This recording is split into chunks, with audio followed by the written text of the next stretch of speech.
So can you see the screen? Can. Okay. Can.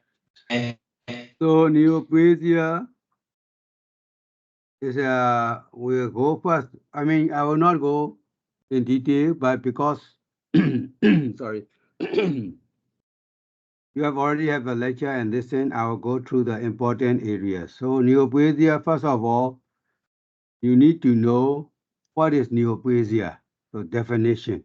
So definition, it is according to the word, it is new growth, and according to the definition, it will be the abnormal mass of tissue as stated here, which is uncoordinated and grows rapidly by itself and doesn't coordinate with the surrounding structures. And it is, although the cause is removed, it still continues to, sorry.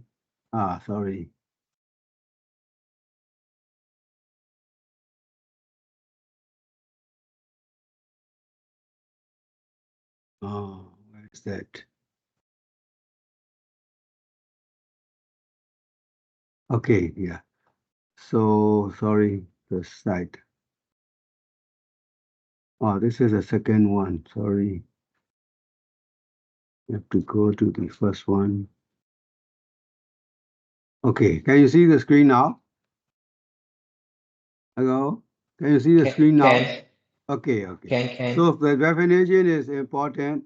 So we will usually ask the definition because you should understand the definition. So that you can see here as a definition. And there's definition as two types. First of all, in the older days where the investigative methods are not so sophisticated, just that it is grossly definition. But the modern definition, this is the modern definition, is about the genes. So in the modern, because we can study the genes and the mutations, it is caused by a series of mutations which affect the growth of the cells, that these cells become excessive growth, uncontrolled growth, and spread. So this is the modern definition. So all the neoplasms, they have the growing parenchyma cells or growing cells, which are known as the tumor parenchyma. And for this cells to grow, they need a supporting structure and the blood supplying structure, like the blood vessels and the connective tissue framework. And these are known as the reactive stroma. So this is the what we have said. And now, what's important in the tumors or what's important in the neoplasm is the nomenclature. So you have heard in the around your people and so on that the tumors, some are the malignant. Malignant neoplasms are malignant and they will spread, grow rapidly, spread and kill the patient. But they are also the benign neoplasms or benign tumors. So benign tumors are like the warts on your skin, on your palms. They are relatively innocent. They remain localized and they can be surgically removed and can be cured. And they don't endanger the life of the patient. So these are called benign tumors, which grow slowly, innocent, not aggressive, doesn't spread, doesn't kill the patient. So in these benign tumors, how we call the nomenclature. So all these neoplasms, they arise from the original tissue or original cell of the body. They will arise from the fibrous tissue, they will arise from the fat tissue, they will arise from the normal blood vessel epithelial cells, endothelial cells, they will arise from the gut endothelial cells. So all the neoplasia or tumors, they arise from the original cells, but become mutated and become different from the original cells and they grow. So depending upon the cell of origin from which they arise, the name is given to the tumor. And the name also differs from the benign tumor and the malignant tumor. So in benign tumors which arise from the uh, mesenchymal cells like the fibrous tissue, cartilage tissue, muscle tissue, these are, you just add OMA to the tissue name. So, for example, the benign neoplasm which arises from the fibrous tissue, you just add oma to the fibro. So, fibroma. Fibroma means the benign tumor which arises from fibrous tissue. If it arises from the cartilage cells, benign tumor, then you add cartilages, we call this chondro. So you add oma. So the chondro plus oma means chondroma, benign tumor of the cartilage tumor. Similarly for fat we call this lipid or lipo. So it's a benign tumor arising from fat, we add oma. So lipoma. So that's how it's called. That is important. And then the epithelial benign, this is the mesenchymal tumors. So in the benign epithelial tumors, they are named according to the cell of origin and also the microscopic pattern of the tumor and the macroscopic means under the microscope pattern or cross pattern, macroscopic pattern of the tumor. So if the benign epithelial tumor, which is derived from the glands, so they will be known as the adenoma. Adenoma is the benign tumor which arises from the epithelial glands. But they may or may not have a gland structure. For example, the renal tubules, glandular structures from the tubular lining cells, the tumor arrives is known as the adenoma. That is the epithelial tumor. And also the pattern. So if the benign epithelial neoplasm grows in the papillary finger-like projection, warty projections on the epithelial surface, they are known as papillomas. And if the benign epithelial neoplasm contains large number of cystic cysts in the tissue in the neoplasm, we call this cystadenomas. And if they are large, cysts means the um, fluid-containing areas, fluid-containing spaces. So if they contain large fluid-filled spaces and the finger-like projections of the tumor project into these spaces, we call this the papillary cystadenoma. And then there is the polyp. Polyp is the mass of tumor neoplasm. It can be benign or it can be malignant. If it is macroscopically, you can see with naked eye, it projects above the surface of the mucosa. It grows and projects above the surface of the mucosa. We call this the polyp. Usually they are seen in the intestines or GI tract in the human, in the stomach human, or in the colon human, where the epithelial finger-like projection masses project above the wall of the inner lining of the stomach or inner lining of the colon. So they are known as the polyp. So this is the pattern of the polyp. This is the microscopically. It contains glandular tissue, glands-like structures. This is the cross appearance showing the inner side of the inner wall of the colon where you can see polyp.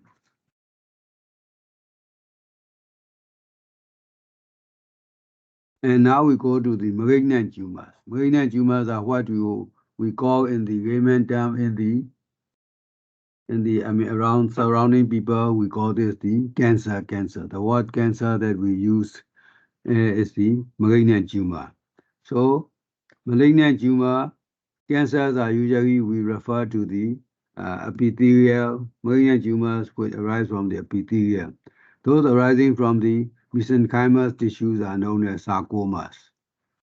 So from the malignant tumors, arising from the mesenchymal tissues are known as sarcomas. We add the sarcoma to the end of the tissue, name of tissue. For example, if it is a malignant tumor arising from fibrous tissue, we call this fibrosarcoma. If it arises from cartilage tissue, cartilage is chondro, so we call this chondrosarcoma. If it arises from smooth muscle, we call it leiomyo. So we add sarcoma, leiomyosarcoma. If it arises from the striated muscle, we call this rhabdomyo. So if we add sarcoma, known as rhabdomyosarcoma. So Benign, we just add oma. Malignant, we add sarcoma. So that is the nomenclature. Because nomenclature is important because when someone, if you are in the health sciences field or in the field related to medicine, some of your friends will come and show you, my brother had this disease. What is this? So it will be, you have to see whether you will be given a name. My brother, for example, your friend, my brother had this cancer, or my father had this cancer, or this tumor. What is this? So by reading a name, you can must be able to interpret. Oh, this is the again benign tumor arising from fibrous tissue. Do not worry, it is a benign one. It will not kill your father. Or this one is serious. You have to treat properly. This is the malignant tumor from the fibrous. By reading, by seeing at the name of the disease, name of the condition, disease, you must be able to interpret what tumor it is, whether it is malignant or benign, or whether it is whether it is from which tissue it arises. So the neoplasms that arise from the white blood cells, that is a blood cell that is present circulating in the blood, white blood cells or blood forming cells, we call this the leukemias. And those tumors or neoplasms arising from the lymphocytes in the blood are known as the lymphomas. And epithelial cell malignant tumors are known as the carcinomas. Cancer is usually, we call this we usually call it the short form of carcinoma, but cancer. But actual name should be carcinoma. It is the malignant neoplasm of the epithelial cell origin. So it can arise because the epithelial cell has three germ layers. It can be from the ectoderm, mesoderm, endoderm. There are three layers from which the epithelial tissues develop. So from these three original tissues, all can develop into the malignant neoplasms or carcinomas. So in carcinomas, depending upon the which cell, for example, from the epidermis or skin is made up of skin is lined by the covered by the squamous epithelium. So if the cancer develops, malignant neoplasm develops from the squamous epithelial cells, we call this the squamous cell carcinoma. That is how it's called. So if the malignant neoplasm, which is of the epithelial origin, has a gland-like pattern, and when you look microscopically, you find that the malignant cells, neoplastic cells, are growing in gland-like patterns. Then you call this the adenocarcinoma. So in the adenocarcinoma or squamous cell carcinoma, that describes the epithelial origin of the cell of the neoplasm. But you have to specify also from which side of the body it arises. For example, if the adenocarcinoma arises from the cells of the kidney, in the kidney, then you call this the renal cell adenocarcinoma.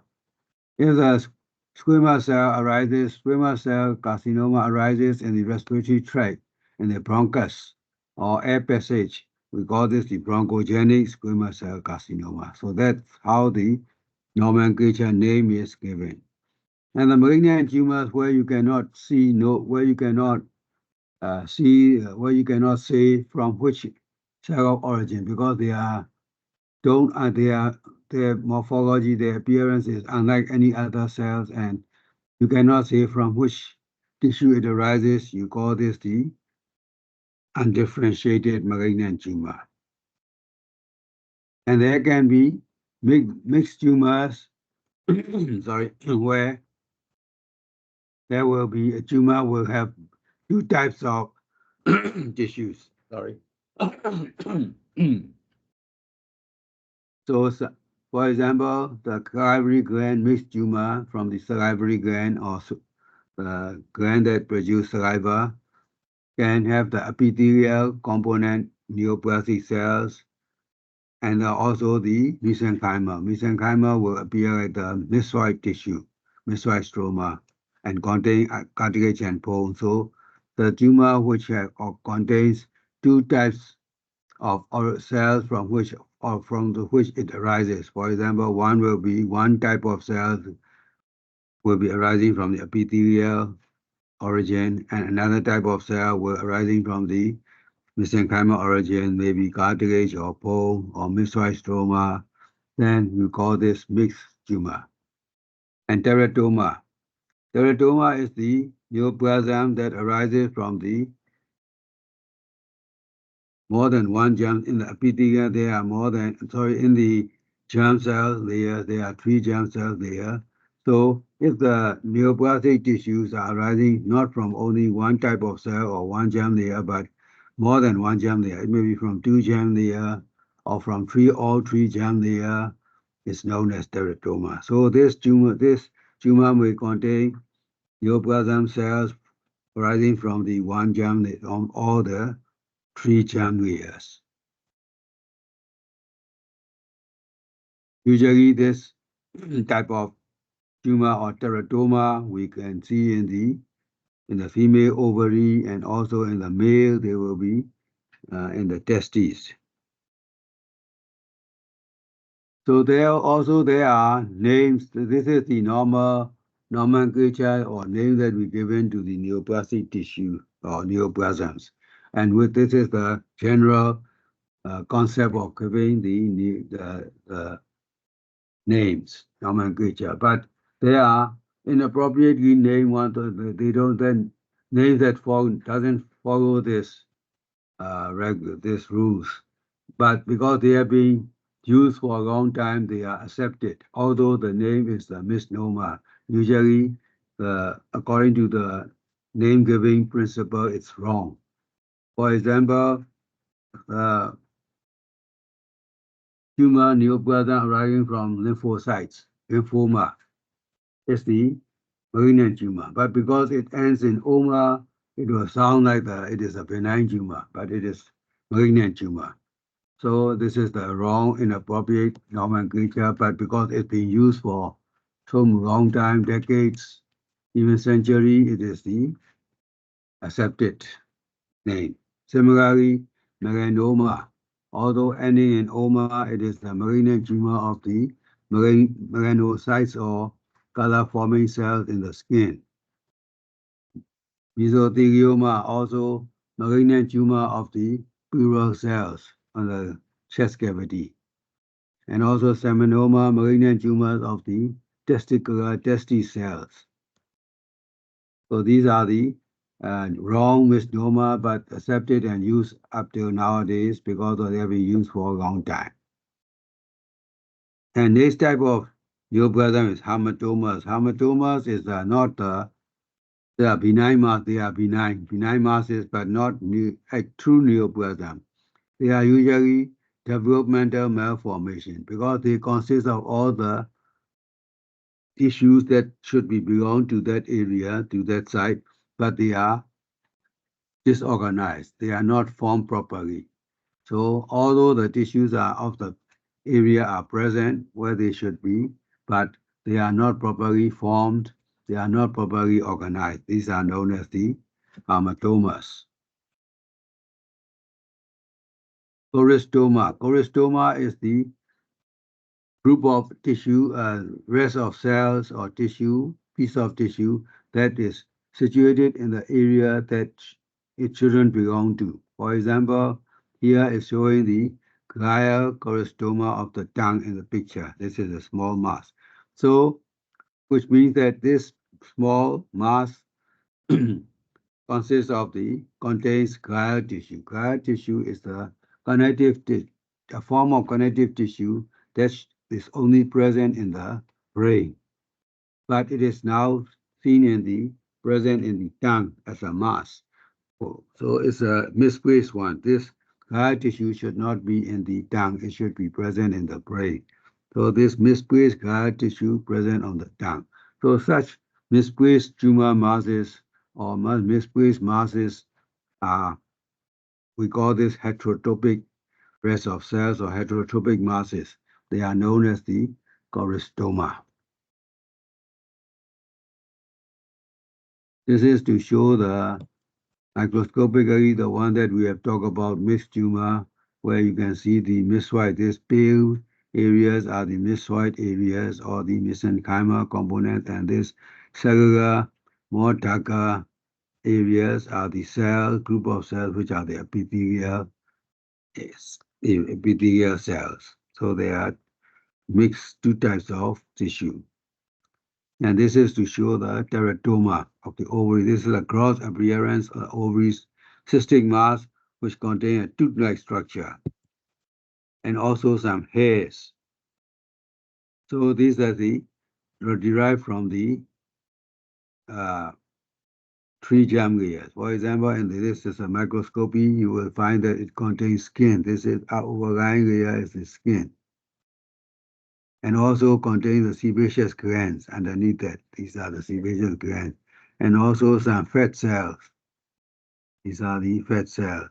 And this this along this one is the nerve tissue. So it contains the tissues which derive from all three germ layers. This is a larger picture to show that there is the skin. This is the skin with the keratin. This is the keratin produced by the skin. So skin producing keratin. And then there are the cartilage. This is the cartilage. And the colonic glands. These are the colonic glands. So colonic glands are derived from the endoderm. Cartilage is derived from mesoderm. Skin is derived from ectoderm. So three germ layers are there. Both arising from three germ layers. So this is a table to show you the nomenclature of the cells. So from and this is a benign that we call them tissue of origin. Then from that original tissue, if it develops into benign tumor, what it is called. If it develops into the malignant neoplasm, what it is called. For example, the one that we have discussed from the fibrous tissue. So in the benign fibrous tissue or connective tissue or fibrous tissue, the benign tumors, we call this fibroma. Malignant tumor, fibrosarcoma. From the fat, lipoma, benign, liposarcoma. From the cartilage, chondroma, benign, chondrosarcoma, malignant. From the bone, benign tumor is called osteoma. Osteo is the will refer to the bone, so osteoma, malignant osteogenic sarcoma. So similarly, those arising from blood vessels, from muscles, smooth muscles, striated muscle, squamous epithelium, so blood vessels. So this is the table you should study. This is a continuation of the table. So this is what we have said, benign appearing, sounding names, but they are actually malignant tumors. So another thing is this, the epidemiology of cancer means that in cancer, sorry, in cancer or in the malignant neoplasms, then epidemiology is important because most of the cancers, we don't know the cause. And a few only we now know the cause. Actually, at the beginning, for every cancer, we don't know the cause.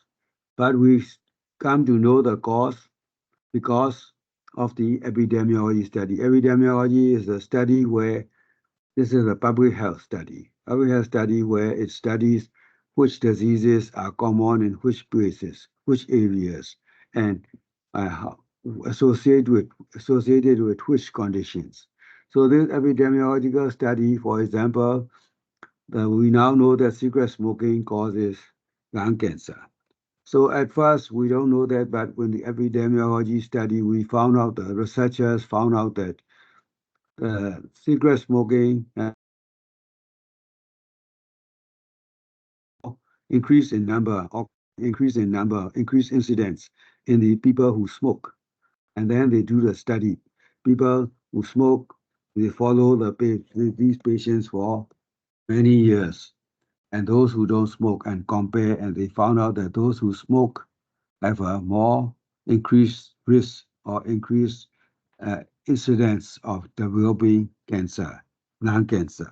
So from that, they suspect the cigarette smoking as a cause and do further animal research. They take out the substrates, extracts of the cigarette, and then do the applied on the research on the animal and found out finally that cigarette smoking can cause lung cancer. So which wants to mean that which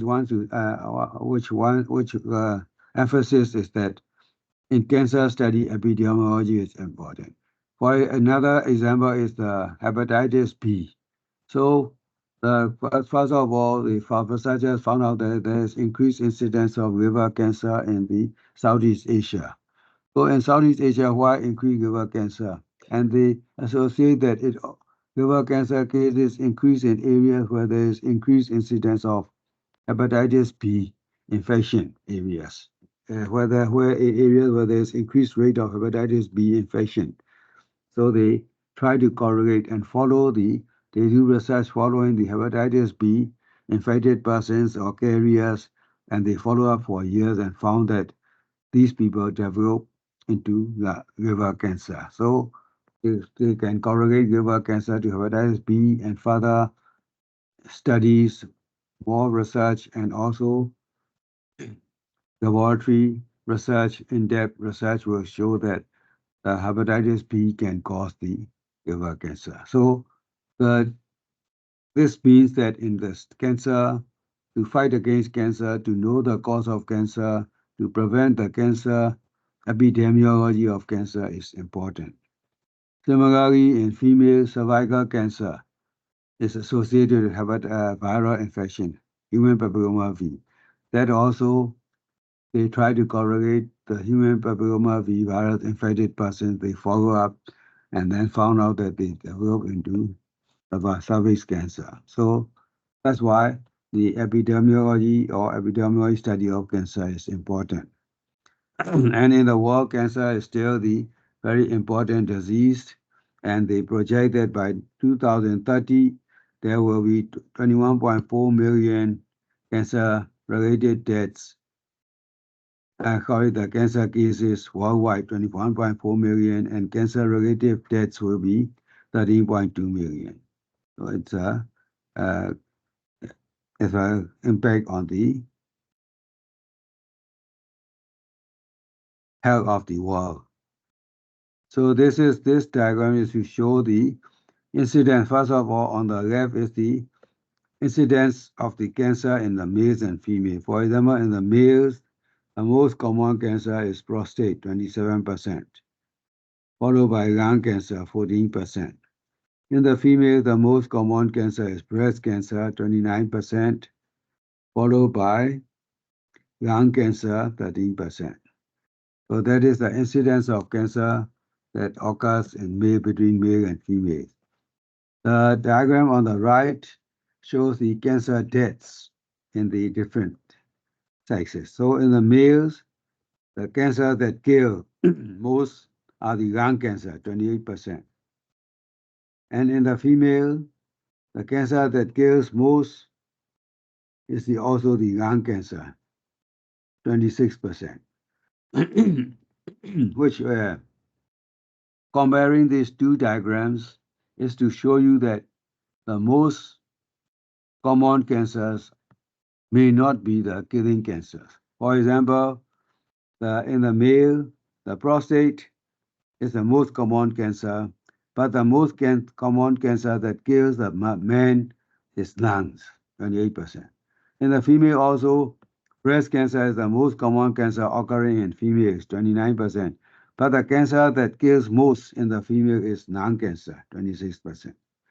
So, which means that this is also important because if you have this knowledge, you can say, well, if you come friends consulted you, like I have this cancer, or my mother or my uncle have this cancer, you can say, oh, this is a common cancer in males, but it doesn't kill much. I mean, it's not so dangerous. You cannot, yeah, it is not very aggressive and dangerous, something like that. For example, like prostate cancer. It's not dangerous like the lung cancer in males. In the female also, the breast cancer occurs very common in female, but it's not as dangerous as the lung cancer in the female. So that is to show you the impact of the cancer. So in the cancer, we have in the modern definition, it said that it is the genetic changes, not only one, but a series of genetic changes that leads the cell to become the cancer cell. But there are also environmental factors which are influence the development of cancers, which causes risk factor for most of the cancers. That's why the cancers in the whole world, the cancers are not equal incidence in the whole world. For example, the prostate cancer is more common in the West, developed person. And also breast cancer in female also more common.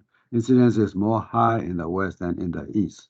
So environmental factors play a role. That's why the incidence differs geographically.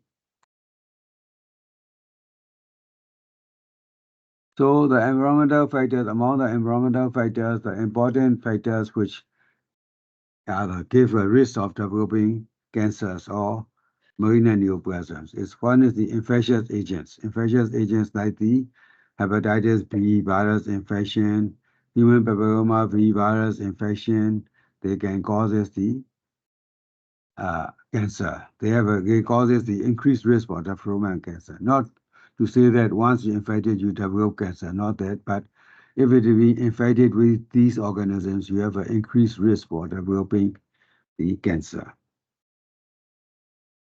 And also, in the virus, the FMB virus, which is associated with causes increased risk for developing the head and neck cancers like nasopharyngeal cancers.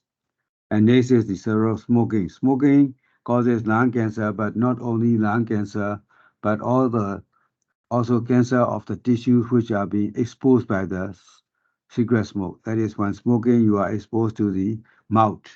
The cigarette smoke is exposed to the mouth, the pharynx, or the oral cavity, or the back of the oral cavity, or the voice box, larynx, or some of the smoke will go down into your swallowing tube or esophagus. So these can also be exposed and cause cancer. And also through the blood of the nicotine or toxins of the smoking, you can cause increased risk for developing the pancreatic cancer, bladder cancer. But of course, most commonly, 90% is the cause for lung cancer. Alcohol also causes cancer. The most notorious cancer is the liver cancer or hepatocellular cancer.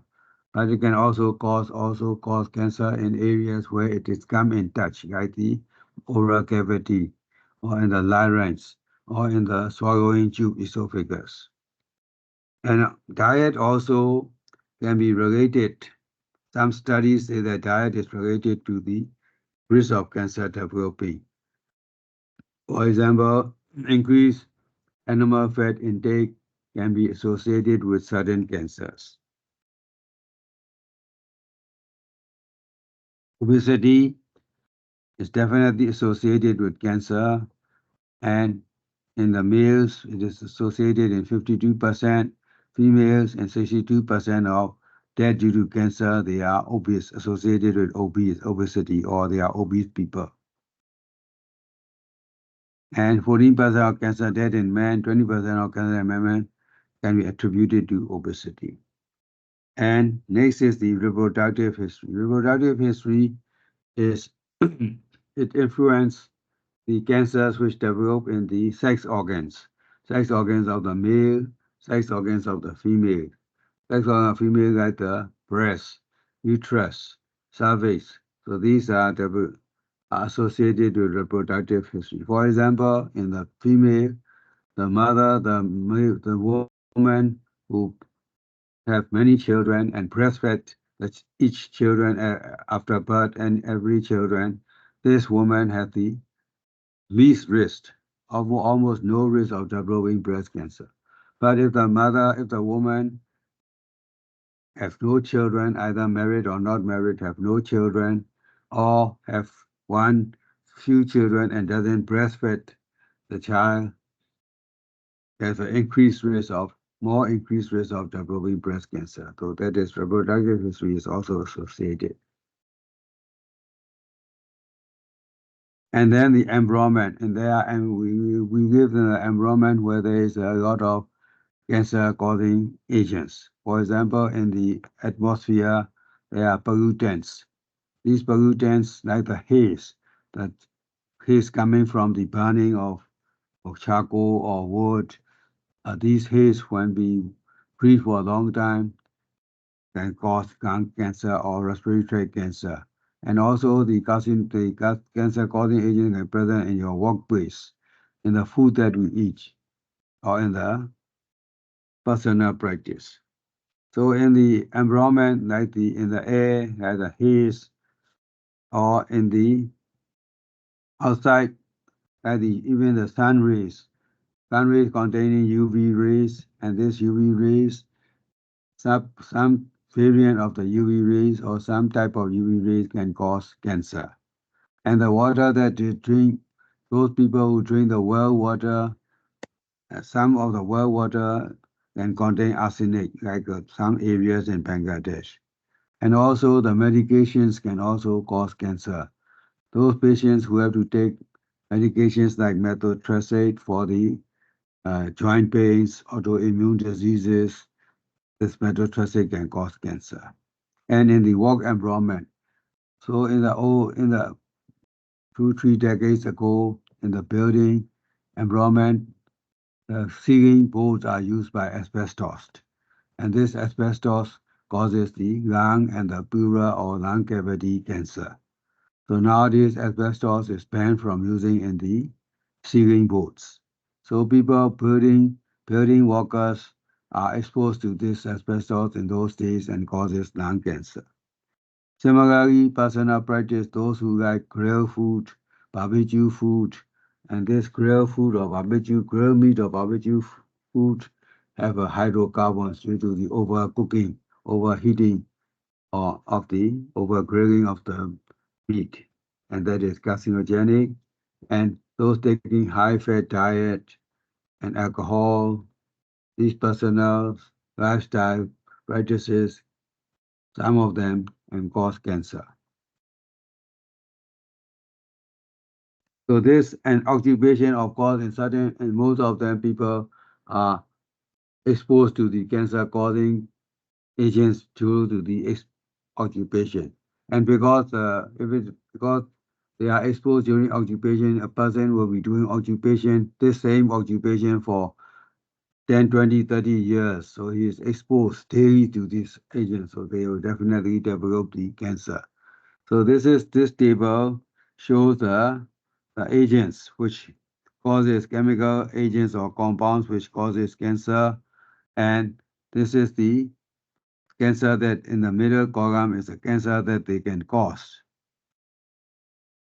And this is a proven one, there's evidence. And the rightmost column shows how these chemicals are exposed in which type of occupation or which type of jobs. For example, arsenic and arsenic compound, the first row, they can cause lung cancer, skin cancer. And exposure to these arsenic and arsenic compounds can occur in people who are workers who are involved in metal smelting or producing who are exposed to metal alloys, or in factories where producing electrical semiconductor devices, and also in the factory producing some type of medications and herbicides, fungicides, and animal tips. So this is the exposure work environment. And middle is the cancer that develops. The most left corner is the chemical. So similarly, these are the many agents showing in this column.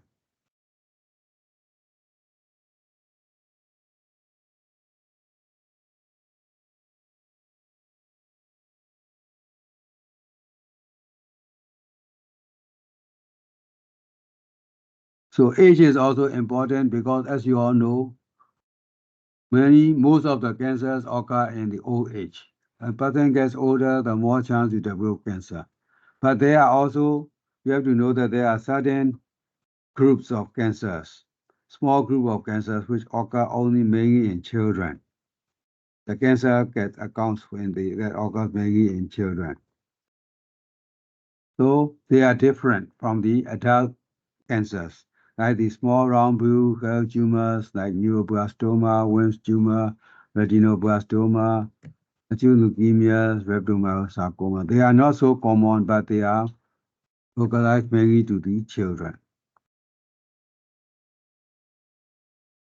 So there are also acquired conditions which predispose to cancer, like the chronic inflammation. Any chronic inflammation occurring in the body can develop into cancer. Because, for example, we have said that the cigarette smoking causes lung-cancer. That is, cigarette smoke causes cigarette smoke has an irritant effect, and it causes the low-grade inflammation. So in the smokers, there is a low-grade inflammation occurring on the surface of the air passages or the airways. And this chronic inflammation, although maybe low-grade inflammation, not causing patient to have fever or pneumonia, but low-grade inflammation, finally produces cancer. That's why chronic inflammation conditions are associated with cancer.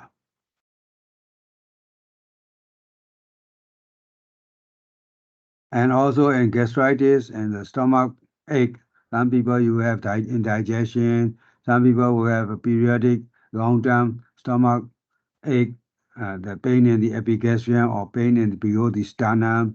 Anytime you eat spicy food or anytime you have a your meals are not regular, you develop. This is chronic gastritis. But this chronic gastritis is caused by Helicobacter pylori bacteria.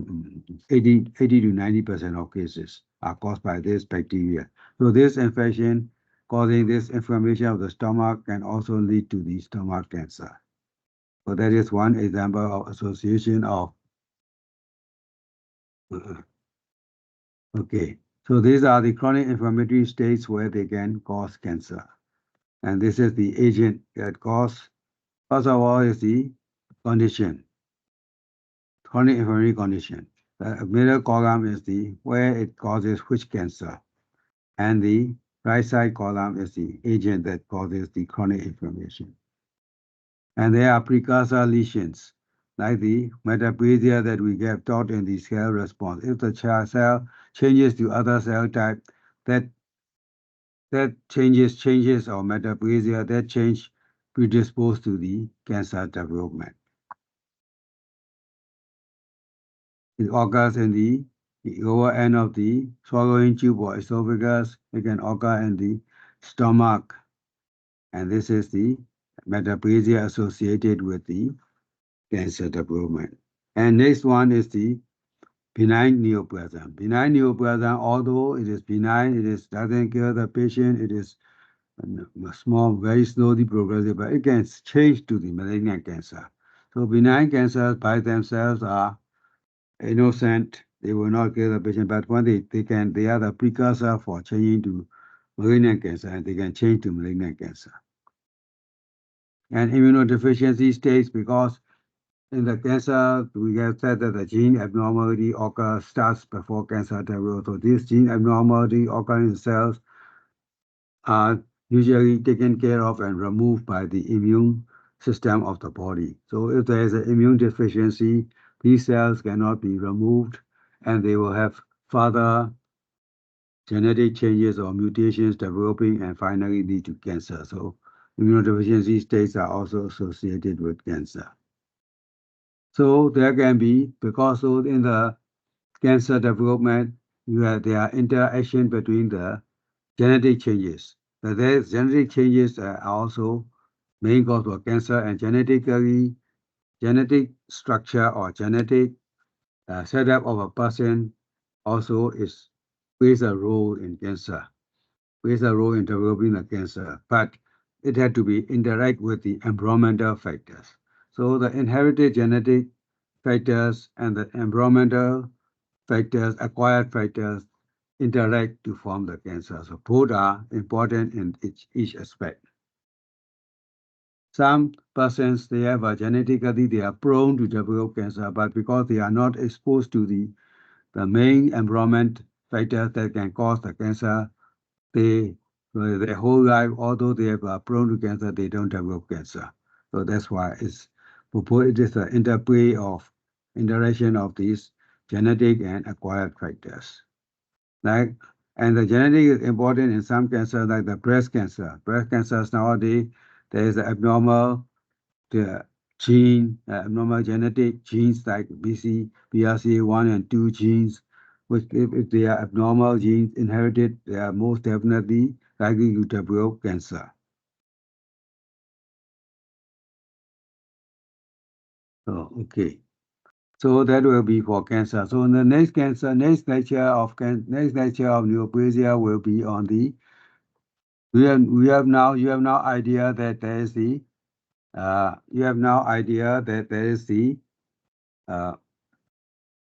benign and the malignant. You know now what is neoplasm or tumor. And then in the neoplasm, there's the malignant and benign. So the second lecture is on the difference between the malignant neoplasm and the benign neoplasm. So you read for yourself the benign and the difference between the benign neoplasm and the malignant neoplasm.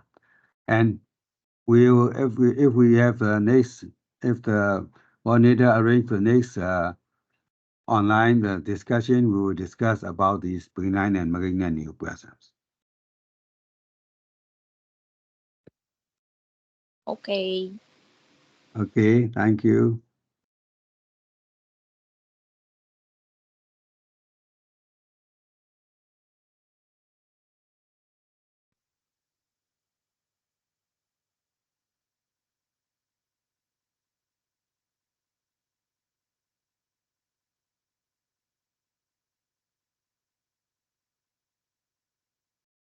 Okay, I hope you can understand.